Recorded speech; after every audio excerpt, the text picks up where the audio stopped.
Welcome to The Path to Exit, a podcast to help software and internet founders understand the process to raise capital or sell their business.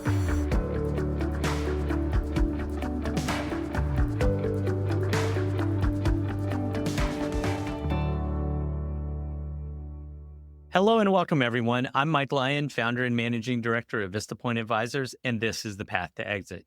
This show is dedicated to helping founders of software and internet businesses understand what it takes to raise capital or sell their business and how to do it well. My guest today is Scott Austin, managing director at Vista Point Advisors. Scott's advised numerous SaaS businesses on capital raises and M&A transactions. In today's episode, we'll discuss why valuation in M&A is more subjective than objective and why different buyers may value the same business differently and how to leverage that subjectivity. Many founders tend to think about valuation as a formulaic measure of what their company is worth, but that's not really the case. This is partially because of how public companies are valued and partially because of the way investment bankers and private equity firms liberally talk about multiples, discounted cash flows, and other items that make it sound like there's a formula for valuation. In reality, valuation is in the eye of the beholder, and you see vastly different outcomes with different buyers. Remember, buyers always want to pay as little as possible, and the key is to understand who can and will pay the most. Public companies are a totally different animal because they're valued daily. There's lots of analysis around valuation and a lot of public information. Private companies are not in that realm. Scott, to get us started, can you talk a little bit about why there is this idea of subjectivity and why does it occur with these private businesses? Yeah, appreciate it, Mike, and thanks for having me on this episode. I think to start, there's certainly a lot of subjectivity because there's multiple types of buyers as well. You mentioned before public strategics. Not only are there strategics that are publicly traded in the markets, there's also what we call the private equity-backed strategics, as well as just pure private equity firms who are making platform investments. So different ways that companies are acquired, which presents a bunch of different opportunities. A lot of this variation, though, occurs with valuation because you look at your business and you really have no one-on-one comparison with any other company. Not only do you not have any competitors who do everything the exact same way that you do, same metrics, same KPIs, and they've all transacted in the past 3 to 6 months.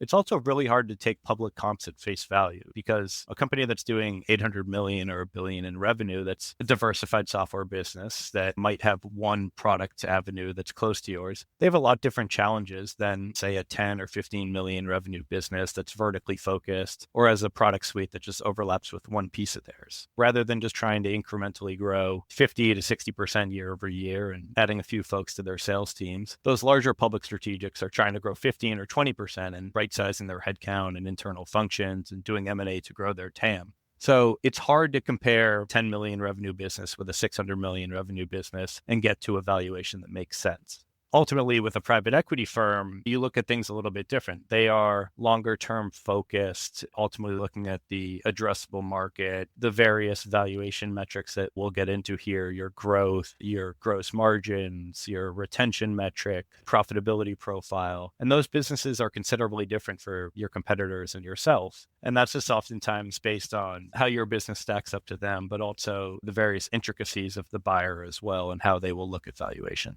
And sometimes we'll see founders of private businesses trying to use public companies as a valuation comp. And that can be really dangerous because typically, as you mentioned, those businesses are a lot bigger. Usually there's a premium for scale. They grow a lot slower because law of large numbers. And obviously there's a premium for growth. So the private company might be growing faster. And they're just not always that relevant because all these different trade-offs lead to a different story. And I think another thing to understand as a founder thinks about the valuation of their business, that's not the same as what any one buyer will pay for it. Different buyers have different considerations on what they're willing to pay for your business. That's different than what you're worth. What you're worth is the sum total of all the potential buyers out there. And obviously, what's that market clearing price? But just realize there's lots of impediments for why one buyer may value you 50% lower than someone else who has a really good synergy. So it's important not to get too focused on the public companies for sure. Scott, maybe talk a little bit about the differences in information that buyers have and how that leads them to kind of evaluate the opportunity differently.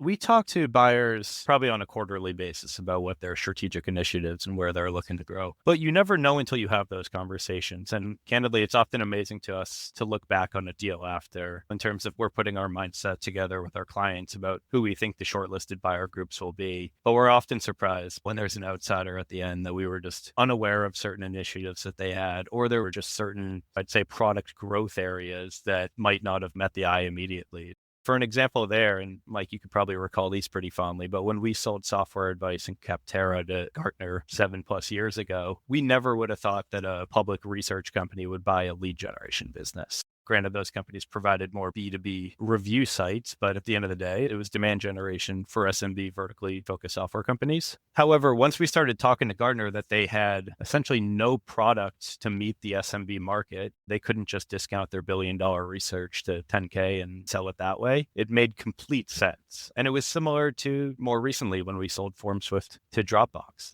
We knew Dropbox, more of the kind of venture-backed Silicon Valley darling, wanting to acquire 100% plus growth businesses. However, coming out of COVID, they ultimately had a shift in prioritizing cash flow over growth. And we didn't recognize that until we started having in-depth conversations with them. That's just often the importance of having calls with these buyers, learning about what's important to them, because their M&A initiatives can often change based on the information that they have internally that might not be available to the public. Absolutely. Can you maybe talk a little bit about the differences we see in valuation? So I think sometimes there's this perception that pretty much everyone values these private companies the same way. And that's true within certain bands of valuation, but give people a sense for how different the valuations can be from different buyers on the same transaction. With public companies, it obviously matters about how they trade. We've worked with some companies before. There was a private equity-backed company owned by PSG that we sold a few companies to before that. They were a great buyer of our businesses at 10x plus ARR multiples. And the second they went public, they didn't become a great buyer for us because they started trading at 5-6 times revenue. And ultimately, it's really hard for them to buy companies at a higher multiple than they trade for, or else it's dilutive. So that's just one of those scenarios that, based on their backing now, it altered the way that they were able to view valuation moving forward. And to where I went before when they were private equity backed, the PE universe is ultimately where we see the biggest variation. So whether that's just purely as a private equity platform acquisition, or if a private equity owned strategic buyer is the one making the acquisition, some of those parties value retention over growth differently, or they assume that their go-to-market playbook can create a drastic improvement in terms of new customer growth, while other firms may be more focused on stable cash flow and EBITDA. So ultimately, every firm to their LP base has a mandate that they've decided to pursue, which ultimately just creates whether they might look at a business through EBITDA-based multiples, or if they're ultimately trying to pursue maybe lower gross margin businesses that they can buy in the 4 to 6 or 7 times revenue range versus some of the brand names out there you'll see that are willing to pay 10 to 20 times revenue multiples if they really believe in the growth, the TAM opportunity, and how large they can grow a business, versus ultimately just manufacturing their outcome over time, really over the cash flows of the company. And one question we get a lot from founders is, who's going to pay the highest price for my business? Is it going to be a strategic, which they usually think is the answer, or a private equity firm? And that's become a really complex question. 10 years ago, we would have said in 90% of situations, always be the strategic buyer. There's synergies. That is no longer the case. So what I'd like to do is give you a little bit of a roadmap for when each buyer can be really competitive and what are the types of analysis they do when they're looking at acquiring the business. So on strategic buyers, the two what I would call low valuation scenarios are build versus buy. So they're looking at buying your product or building it. So know that they're comparing you to what it would cost to build that product. That is not a good situation to be in. Those are typically low multiples. The second scenario is an acqui-hire. Sometimes that's presented as like a pretty attractive, sexy alternative. It's really not. It means they're valuing you based on your engineers, not based on the full business that you've built. So those are kind of the two value situations. The way strategic buyers think of it outside of those two are more like, how accretive is the transaction? That can be from a financial perspective. So they trade at 10 times revenue. They're buying you for less than that. That's an accretive deal. Or if you do it on earnings per share.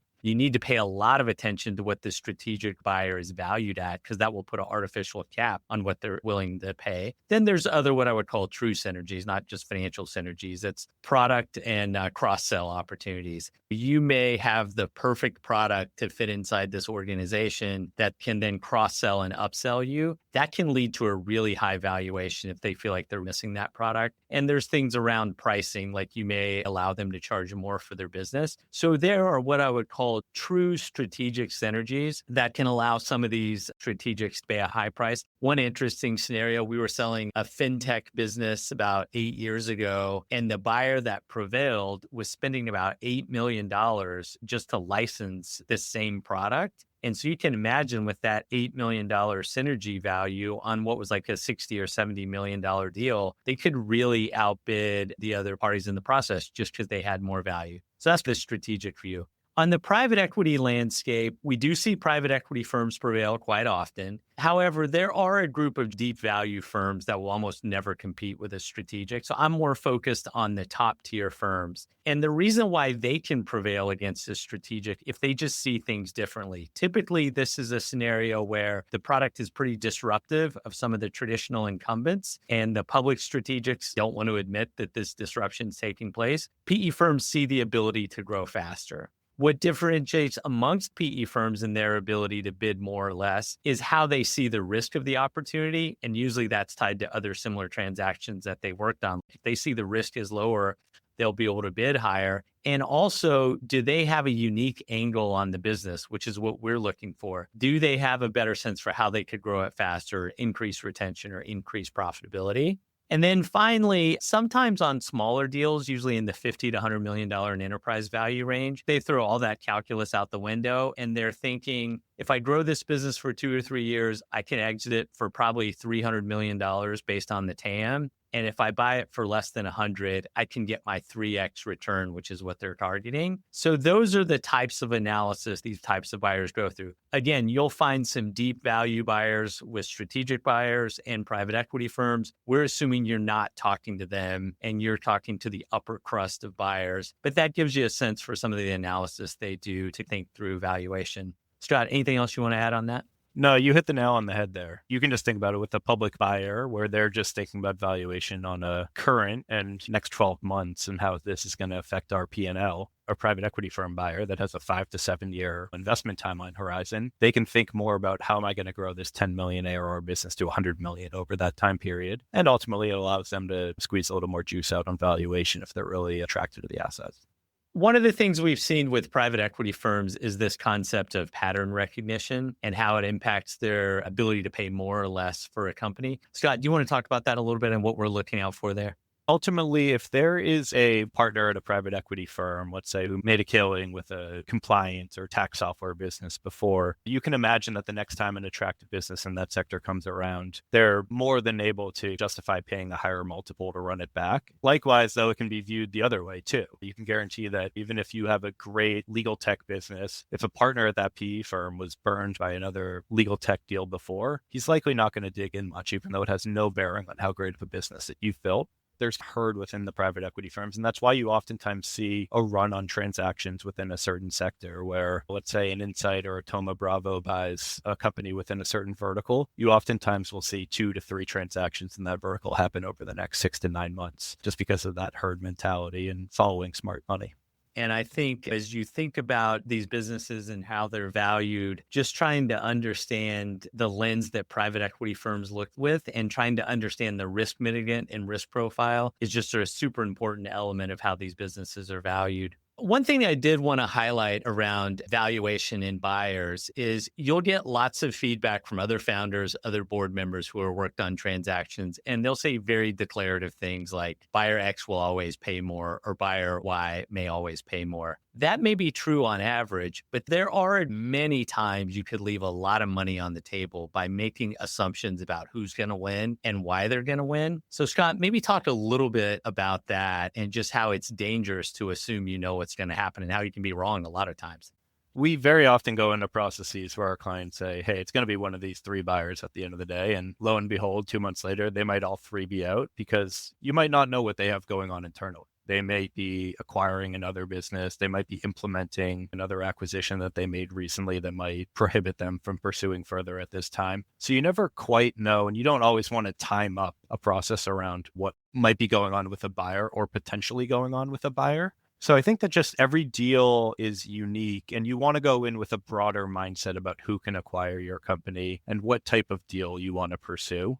Scott, I think that's a good point. For example, even later in the process, you don't always know what's going to happen. We were recently working on a deal where we were in the late stages of a process. We had first, second, and third place. And the day before the final bid deadline, and actually the day of the bid deadline, third place looked pretty distant in terms of valuation. They were like a 10 to 15% discount. I don't think our client thought this prospective buyer would win. I think we were skeptical. We knew them, so we thought there was a chance. But they dramatically closed the gap and went up significantly above the other bidders the next day as we really started negotiating. So even very late into a process, you don't necessarily know what someone's maximum bid is. And you want to use the process and the leverage of having multiple people involved to be able to get them to their maximum bids. But I do think just assuming you know who's going to prevail and what they're going to pay can be very dangerous. Sometimes buyers come and go because of other things going on with them. So I think being thoughtful but nimble is definitely the way to get the best valuation during the process.